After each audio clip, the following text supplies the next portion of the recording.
Hey guys, Eric with Blue Line Fishing. Welcome back to the channel. Your time's important to me as always. And what we're going to do in today's time is we're going to check out this funky hook right here. It's a skip gap hook. It's one you may or may not have seen, may or may not have used, but we're going to look at it a little bit closer and see how I can help out with your soft plastic rigging and fishing. Stick around. I think you'll enjoy it.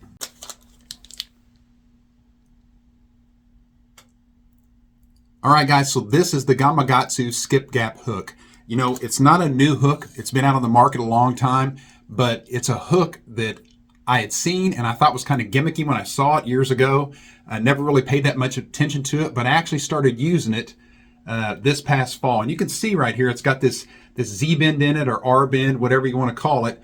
But I'll show you how this works on a particular bait. And I found, like I say, I started using it this past fall, and I found that it works better on some soft plastics versus others. For example, on a Senko here, it's a little bit, it'll work on this Senko, and I'll rig it up and show you, but it doesn't quite have the tension.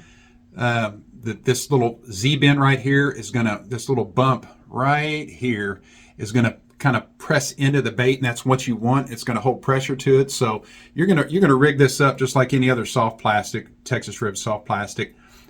We're just gonna go down through here, run all this through, and then once we get it on here, you can see that there's tension, a little bit of tension right here where that Z-bend comes down on it right there, but not a whole lot, because most stick baits like this Senko, they're kind of slender when it comes to the front of the bait.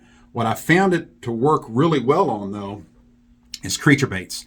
Whether it's whatever kind of creature bait you like, but just a thicker body on it. This one happens to be a net bait Pack-A-Slim. And I'll rig this one up and show you the same way. So we're just gonna rig this up Texas style, just like we did on the other one right there.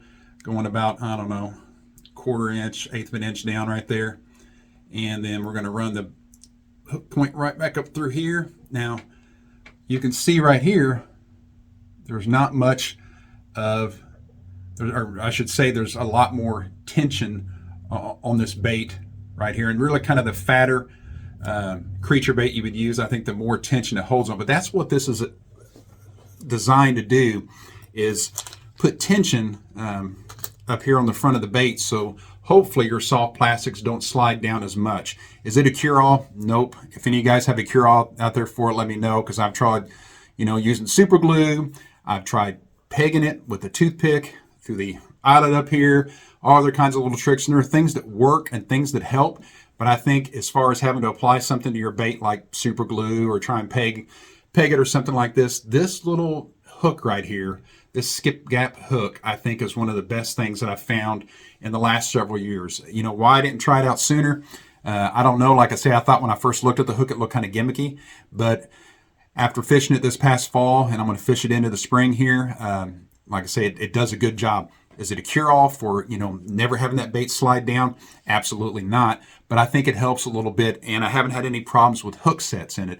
I'd be curious if you guys have used it and have fished it, if you've had any issues with it and what they are, or if you've used it and you love it. Let me know that too. I'd love to hear that down in the comments, because I always enjoy feedback from you guys, and I'm still kind of learning on this hook myself, what kind of baits work better than others. So guys, that's just a quick look at the Gamakatsu Skip Gap Hook. I don't have any affiliation with Gamakatsu. I just think it's a neat product, and like I say, it's one that's been out for probably over a decade. I've just never messed around with, but like I say, I'd love to hear if you guys have some experience with it, what you guys think of it. If you haven't seen it, hopefully that helps you out, something else to add to your arsenal for the upcoming fishing season here, because I know weather's warming up here where I'm at in southern Indiana, and we're getting ready to get out there and rock and roll on the water some. One other thing I'll mention too, guys, I've got new hats in. If anybody is interested in a Blue Line Fishing hat embroidered on the back up front, they're good looking. These are just 20 bucks, and you can click on the email link down there below, and I'll hook you up if you're interested. I'll leave links down in the description for the hooks if you guys want to check those out as well. I really appreciate you guys watching. And remember, until that next video, get out there and fish.